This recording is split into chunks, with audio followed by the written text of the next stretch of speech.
창세기 37장을 보시겠습니다.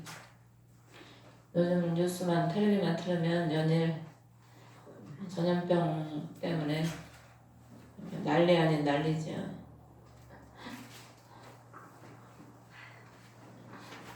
얼마 전까지만 해도 아들이 전도하라고 잔소리를 하도 했어서 집안에 앉아있는 게 눈치가 보이는데 이제는 또 꼼짝하지 말고 있어. 나가서 밥도 사 먹지 말고 꼼짝 말고 있으라고 그래서 이제 나가는 게 눈치가 보이는 역전이 돼버렸어. 사람이 앞일을 알면 얼마나 좋겠어요. 앞일을 모르는 게 사람이래요. 그래서 하루아침에 낮이 밤이 되고 밤이 낮이 돼버리는 세상을 우리가 살고 있습니다. 우리가 이런 현상을 보면서 저는 그런 생각이 들더라고요. 이게 시험이구나, 시험. 이제 마지막 때가 돼갈수록 이런 거는 아무것도 아니에요. 계시록에 보세요. 7인 7 나팔 7 대접. 그 재앙들을 보면은 이 정도는 뭐 아무것도 아니지. 그때 가면은 진짜 말로 다 할 수 없는 그런 고통들이 이제 이 시대를 살아가는 사람들에게 쏟아집니다. 지금 벌써 이 전염병을 통해서 그 마지막 화살이 어디로 갑니까? 믿는 자에게 가잖아요. 교회에서 벌써 예배를 못 드리고 모여서 기도하는 게 벌써 부담이고, 신앙이 어린 사람들은 예배 못 드리고 몇 주 예배 안 드려봐요. 원수마귀는 어떻게든 믿는 사람들 넘어뜨려서 지옥으로 끌고 가려고 하는데, 신앙이 없는 사람들은, 기도 안 하던 사람들은 뭐 기도해도 그만 안 해도 그만, 뭐 세상이 좋소이다 여기가 좋소이다 하고 세상하고 그냥 짜게 돼서 살게 되죠. 그러니까 우리가 참 신앙생활을 제대로 하지 못하고 기도생활 제대로 못하고 그랬던 사람들은 참 자기 신앙을 지키기가 힘들죠. 그 민수기에 보면은 이스라엘 백성들이 광야를 지날 때마다 고비고비가 오잖아요. 항상 가면 지명이 나오거든요. 뭐 가데스, 바란 광야, 지명이 나와요. 근데 그 사건이 일어나는 곳에 항상 지명이 나오는데, 제가 그걸 보면서 그 모세 아론이 그 반석을 명하라고 했는데 반석을 쳐서 모세 아론이 못 들어갔잖아요, 가나안 땅에. 가데스에서 그 일이 생겼거든. 그들은 그 가데스에서 그 시험을 못 이긴 거예요. 광야는 우리가 천국 가는 여정인데, 우리가 다 개인이 천국 가는 여정을 다 걸어가고 있는데, 이 땅이 광야이잖아요. 그러면 그 여정 가운데 다 시험이 있고 고비가 있거든요. 그 고비를 믿음으로 넘기면 또 승리해서 천국으로 달려가는 거고, 그걸 못 이기면은 죽음 아니면은 한 바퀴 뺑뺑이를 더 도는 거지. 머물러 있는 거죠. 그 성경을 보면서 그런 걸 우리가 깨달아야 됩니다. 성경을 하나님이 괜히 기록해 놓은 게 아니거든요. 구약도 하나님이 이게 뭐 이스라엘의 역사가 아니잖아요. 물론 역사가 기지만 그 역사를 통해서 어떻게 하나님의 구원의 구속을 사역을 이루어가는지 그거를 말씀해 주고 있거든요. 이 킹제임스 성경을 제가 읽으면서 이게 보라, 이게 굉장히 많이 기록이 되어 있더라고요. 보라.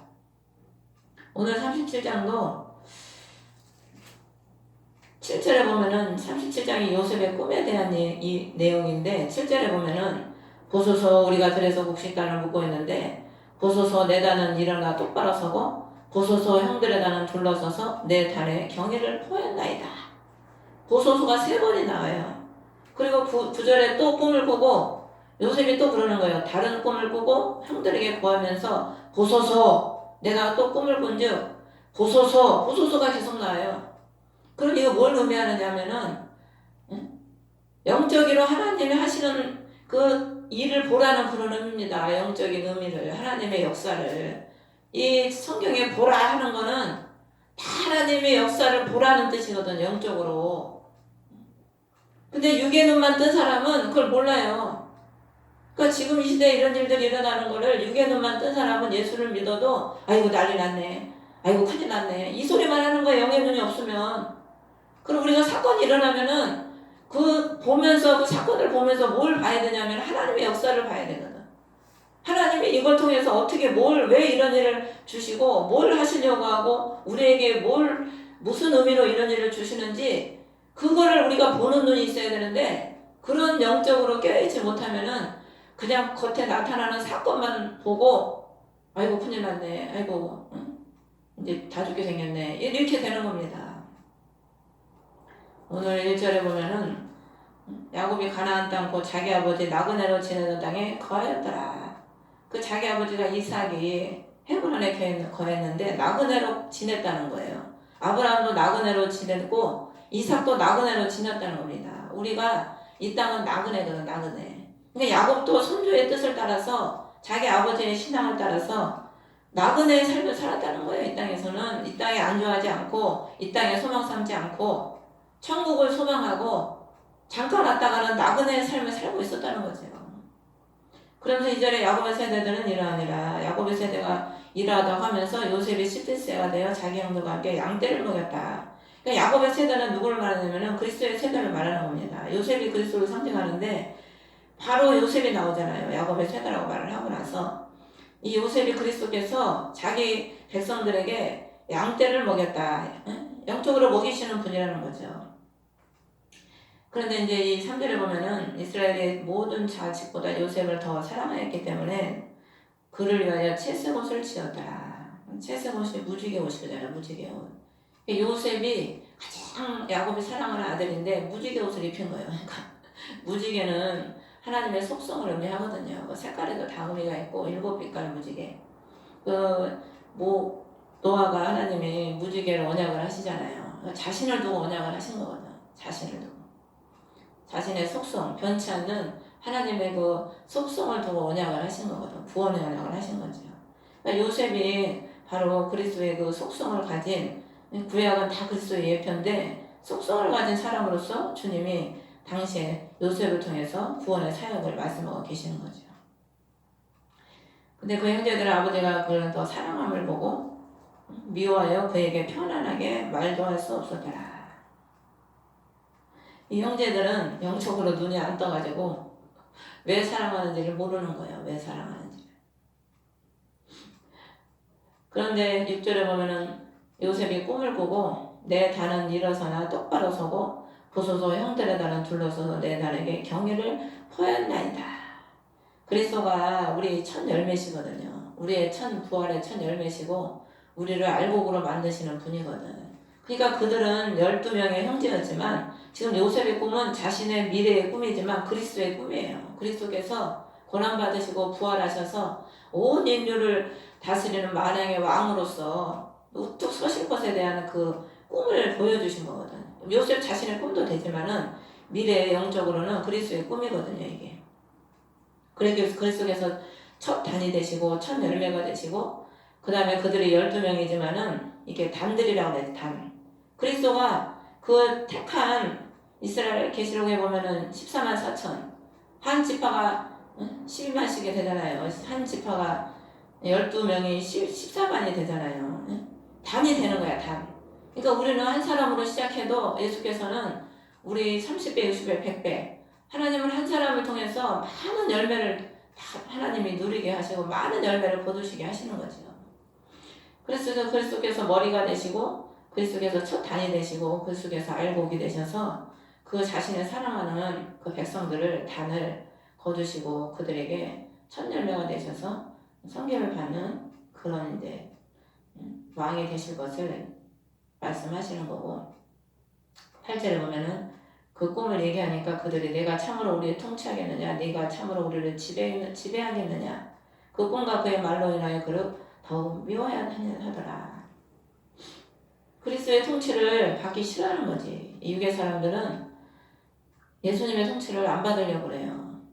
육의 사람들은. 영의 사람은 벌써 연단을 통해서 그리스도께서 자신을 통치하는 걸 느끼고 그 통치를 받는데 육의 사람들은 통치를 받기 싫어하는 거예요. 교만한 거죠. 어떻게 보면.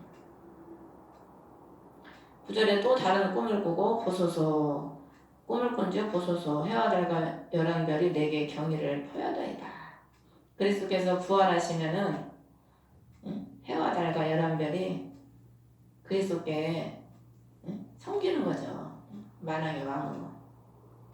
그러니까 모든 우주와 모든 권세, 모든 하나님의 백성들이 다 그 부활하신 영광의 구주를 경외하고 섬기고 그분께 영광을 돌리는 겁니다. 그분께. 그러니까 요셉이 그 고난을 통해서 총리가 돼서 왕의 다음 가는 자리에서 권세를 누렸잖아요. 그 고난이 없이는 그런 일이 올 수가 있거든.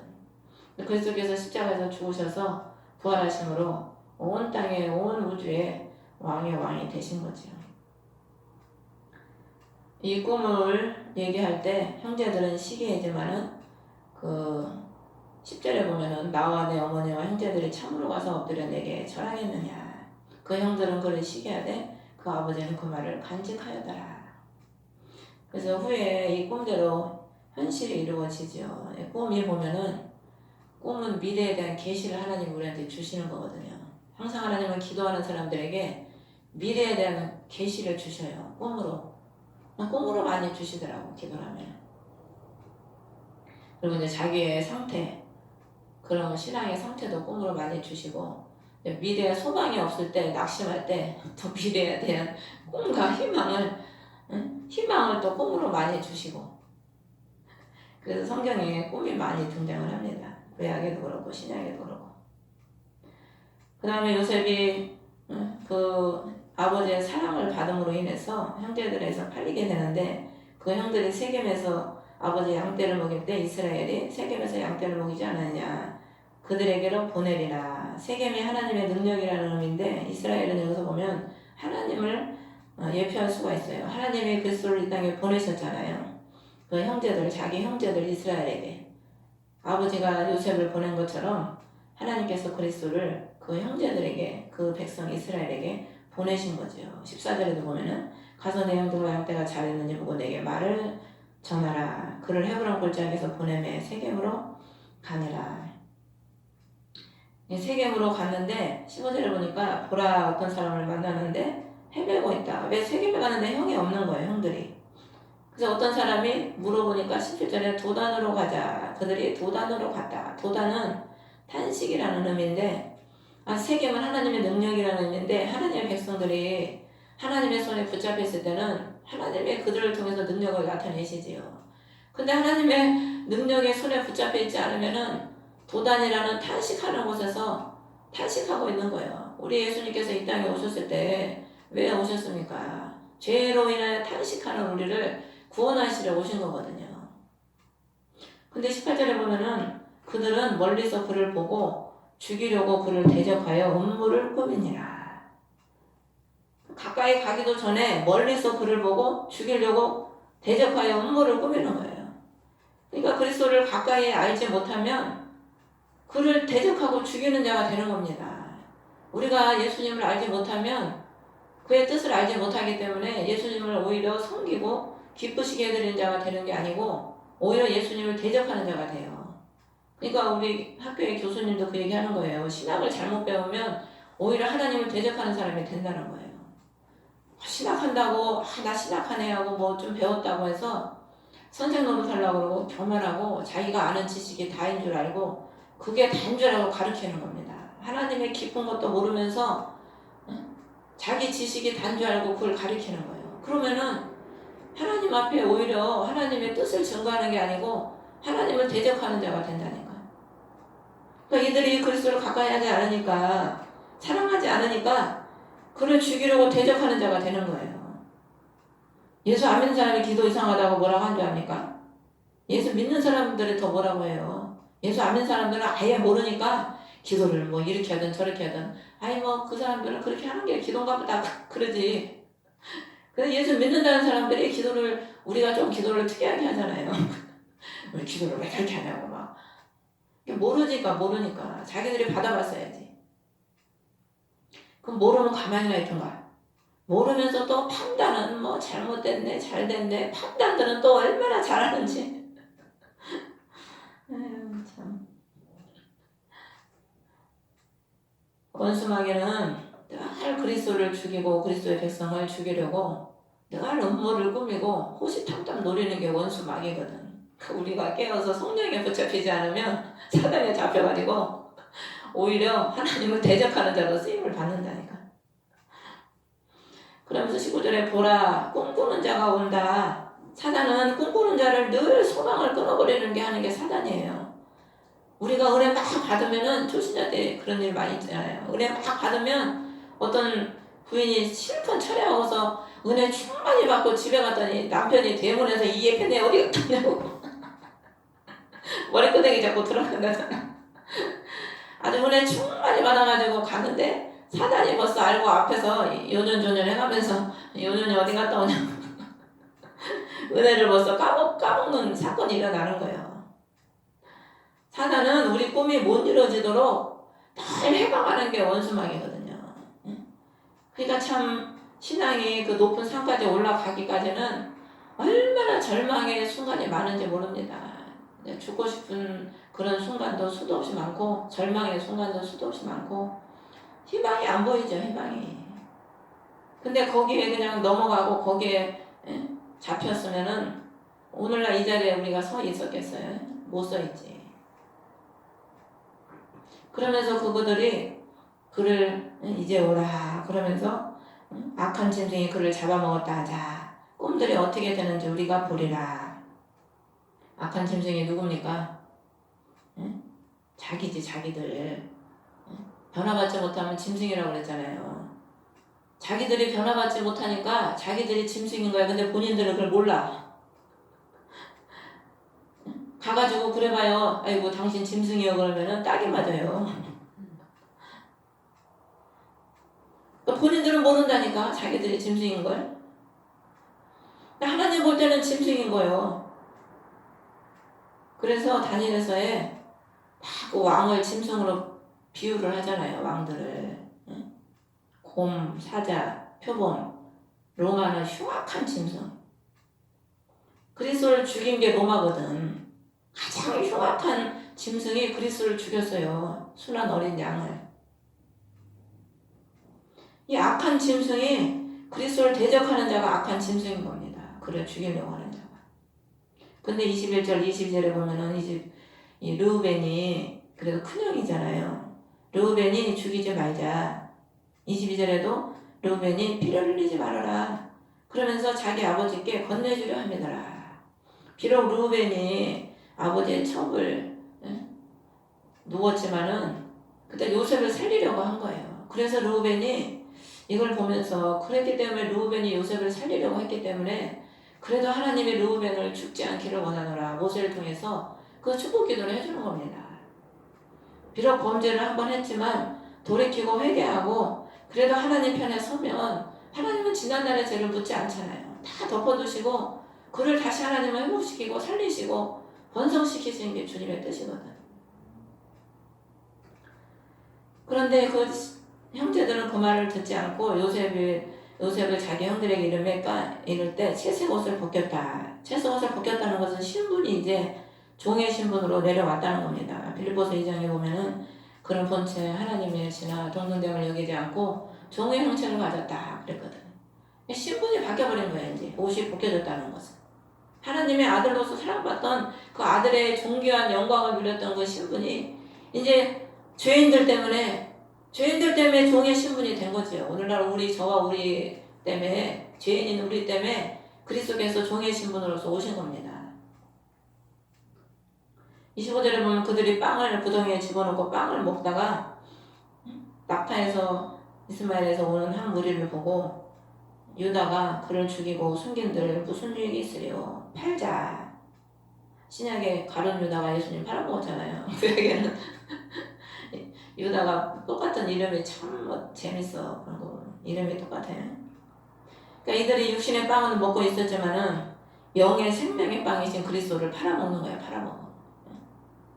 그 예수님을 3년이나 쫓아다니는 가룟 유다가 영생의 생명의 빵이 되신 그리스도를 얼마에 팔아먹었어요? 20냥인가 30냥인가. 종의 몸값이거든. 종의 몸값. 예. 종의 몸값으로 지금 팔아먹는 겁니다. 그 생명의 빵 되신 그리스도, 자신들을 영원히 살리실 그 생명의 빵이신 요셉을 비유하자면 이렇게 값어치 없게 그냥 팔아넘겨버리는 거예요. 그리스도를 알지 못하면 그리스도가 아무 무가치해. 세상 사람들에게는 그리스도가 무가치해. 아무 그들에게는 귀한 존재가 아닌 거지요. 근데 우리가 그리스도를 알면 알수록 얼마나 그리스도가 우리에게 가장 귀한 존재인지를 깨닫는 게 신앙입니다. 그걸 깨달으면 깨달을수록 더 큰 은혜가 임하고 더 세상에 아무것도 아닌 게 느껴지고 얼마나 그리스도가 나한테 귀중한 존재고 내 생명보다 소중한 존재임을 깨달을수록 평강이 더 와요. 평강과 기쁨이. 근데 그걸 모르는 사람들은 그리스도가 너무 나 자신한테 무가치한 거지. 이게 소중히 여기질 않는 거지요. 그러니까 그냥 팔아먹고 명예에 팔아먹고 돈에 팔아먹고 오늘날 얼마나 많은 목사님들 뭐 성도들 뭐 할 거 없이 뭐 얼마나 많이 팔아먹습니까 예수님을. 참 주님이 참 누가 그러잖아요. 환상을 보는데 피눈물을 흘리고 계신다고. 주의 백성들이 우상이 다른 게 우상입니까? 다 보이는 거에 치우치고 넘어가는 게 우상이지요. 이스라엘 백성들이 그 우상 숭배 때문에 다 멸망을 당했잖아요. 그런 시대에 살고 있기 때문에 하나님이 지금 우리나라를 깨트리시고 건지시고 회개하라고 이런 일들이 다 벌어지는 거죠. 28절에 보면 은 20개를 받고 이스마엘 족속에게 요셉을 팔았다. 은 20개가 종 한 사람의 몸값이지요.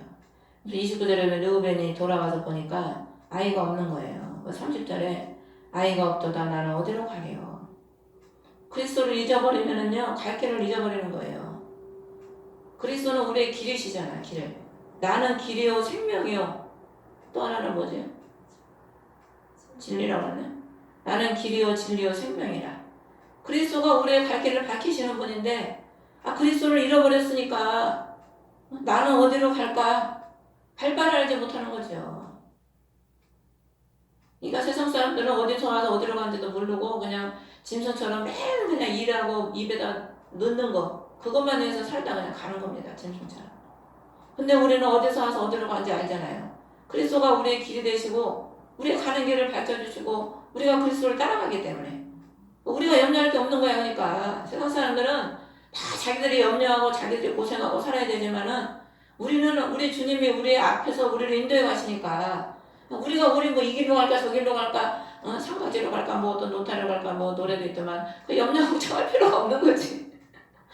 주님이 인도하여 가시니까 이스라엘 백성이 구름을 따라 늘 가듯이 하나님은 순간도 우리를 떠나지 않고 함께 하시고 이끌어 가시는 거죠.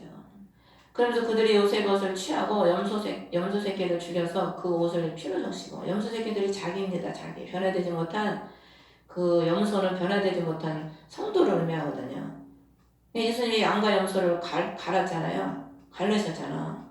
그러니까 염소는 변화되지 못한 심령의 염소인데 그 자기 염소 같은 자기들을 그 죄악의 피가 그리스도의 옷에 묻은 거지. 그래서 그리스도께서 자신의 거룩한 피로 그 죄악의 피를 덮으신 거예요. 그걸 가지고 와서 아버지한테 33절에 악한 짐승이 그를 잡아먹었도다. 의심할 바 없이 요셉이 갈기갈기 찢겼도다. 그 아버지가 그 옷을 보고 지금 말하는 거예요. 악한 짐승이 그를 잡아먹었도다. 그러니까 악한 짐승이 누굽니까? 우리잖아. 우리 로마가 가장 악한 무서운 짐승이라고 그랬거든. 로마 시대 예수님이 죽으셨잖아요. 십자가에서. 갈기갈기 찢겼거든. 주님의 온 몸이 갈기갈기 찢겼어요. 그 등에 채찍을 맞으셨는데 그 채찍 끝에는 갈고리가 달렸다잖아요. 그러니까 예수님을 채찍이 한 대 때릴 때마다 그냥 채찍 줄에만 딱 맞고 끝난 게 아니고 그 끝에 갈고리가 달려가지고 살점을 뜯어내는 거예요. 머리에는 가시관 쓰시고 손가발에는 못 박히시고 옆구리에 창에 찔리시고 갈기갈기 찢기신 거죠. 악한 짐승과 같은 우리들 때문에. 그래서 34절에 야곱이 자기 옷을 찢고 허리를 굵은 배를 들고 여러 날 동안 자기 아들과 애곡하니라. 그러면서 35절에 보면은 모든 위로를 거절하고 내가 애곡하며 무덤에 내려가 내 아들에게로 가리라. 그의 아버지가 이같이 그를 하여 울었더라. 요셉이 죽은 줄 안 거지. 야곱은 그 고통이 위로가 안 되는 거죠. 사람의 위로가. 예수님이 십자가에 돌아가실 때 하나님의 마음이 이 마음 아니었겠습니까? 그래서 예수님이 돌아가실 때 낮에 해가 빛을 잃고 깜깜해졌잖아요. 하나님이 이 주님이 십자가에 죽으셨다는 거는 하나님 아버지 자신이 죽었다는 의미거든. 예수님을 보냈다는 거는요, 자신이 오신 거예요. 하나님 자신이. 주님이 그 죽으신 고통은 하나님이 그 고통을 같이 당하고 계신 거죠. 그러니까 이 아버지가 무덤에 내려가서 내 아들에게로 가리라. 하나님은 그 무덤에도 주님 그리스도께서 죽으셨을 때, 그 무덤에 묻히셨을 때 하나님이 함께 하신 거죠. 함께 하셨던 거지. 그러니까 그 고통 가운데도 그 고통을 아버지 하나님도 같이 겪으신 거고, 그 돌무덤에 들어가 계실 때도 하나님이 함께 하신 거고, 왜? 삼위일체거든. 세 분이 당하는 고통은 똑같이 당하시는 거예요. 세 분이 받으시는 기쁨도 똑같이 받으시는 거고. 36절에 보면은 미디안 족속 이집트에서 그를 파라오의 소유물을 맡은 직무 수행자요 호위 대장인 보디발에게 팔았더라. 요셉이 육적으로 보면은 참 주인의 자리에서 종의 자리로 신분이 내려가고 하루아침에 고난의 길로 접어들었지요. 근데 육적으로 보면은 이게 절망이고 죽음이지만은 이 길을 갔기 때문에 애굽의 총리가 됐잖아요. 그러니까 주님이 이 땅에 오셔서 십자가를 지시고 고통당하신 거는 역시적으로 보면은 얼마나 참 고난의 삶이고 아픔의 삶이고 슬픈 삶이겠습니까? 예수님이 얼마나 예수님도 답답해졌으면 나의 답답함은 어떻게 말로 다 하겠느냐. 주님이 나의 발에 새가 있으니 나의 답답함이 오죽하겠냐. 주님 그러시잖아요. 십자가 지고 가는 삶이 답답함이 말도 다 할 수 없어요. 그 답답함에. 여러분은 코로나 때문에 아까도 전사님 얘기했지만 며칠만 방구석에 방콕하고 있으려고 해도 얼마나 답답합니까? 그냥 한 20년이라는 세월을 뭐 하나님이 언제 내가 너 축복하겠다, 뭐 언제 너를 쓰겠다, 뭐 그런 말씀이나 하시나, 뭐 대충 그냥 소망을 주시지만은 뭐 이루어지는 게 있어, 손에 잡히는 게 있어. 기도하면서 그냥 기다리고 하루 이틀도 아니고 1, 2년도 아니고 그 몇십 년을 기도하면서 그냥 앉아서 기다리려고 해서 답답함이 이루 말할 수가 없지요. 오직 답답하면 속병이가 걸려서 참 그거 당한 사람밖에 모르는 거지. 그러니까 여러분들이 지금 이런 어려움은 아무것도 아닙니다. 이런 어려움이 있을 때 더 기도하시고 앞으로는 이제 더 어떤 더 큰 어려움이 올지도 몰라요. 이건 예고편. 하나님이 일곱 나팔을 부시잖아요. 자꾸 경고하시는 거예요. 경고. 나팔은 경고할 때 전쟁이 일어날 때 불었고, 민수기에 보면은 백성을 모을 때 불었고 전쟁이 일어날 때 나팔을 불었거든. 그러니까 하나님이 전쟁이 곧 피 흘림이고 그게 죽음이거든요. 전쟁은 영적으로 마귀와의 전쟁이에요. 계시록에 보면은 결국 마귀와 사단과의 전쟁입니다. 갈수록 이제 사단과의 전쟁이 더 강렬하게 벌어져요. 최종적으로 백마를 타고 그리스도께서 오셔서 그 마귀를 다 잡아가지고 무적행에 이제 집어넣으시지요. 그때 이제 끝나는 거예요. 천년왕국이 시작되고 천년왕국 끝에 이제 잠깐 또 이제 그때 좀 일어나지만은 그때까지는 영적인 마귀와의 전쟁이거든요. 그러니까 지금 우리가요, 이게 현상이 중요한 게 아니고 이게 점점 이제 마귀와의 전쟁의 시대에 우리가 점점 이제 들어가고 있는 겁니다. 그런데 이런 때 우리가 무장하고 있지 않으면은 언제 넘어질지 몰라요. 그러니까 여러분들이 깨어서 기도하시고 이런 현상에 두려워하지 마시고 또 우리 주님 함께 하시니까 평강 가운데 기도하시면서 또 승리하시기를 주의 이름으로 축원합니다. 주기도문으로 예배를 마치겠습니다. 하늘에 계신 우리 아버지 이름이 거룩히 여김을 받으시오며 나라의 마옵시며 뜻이 하늘에서 이루어진 것 같이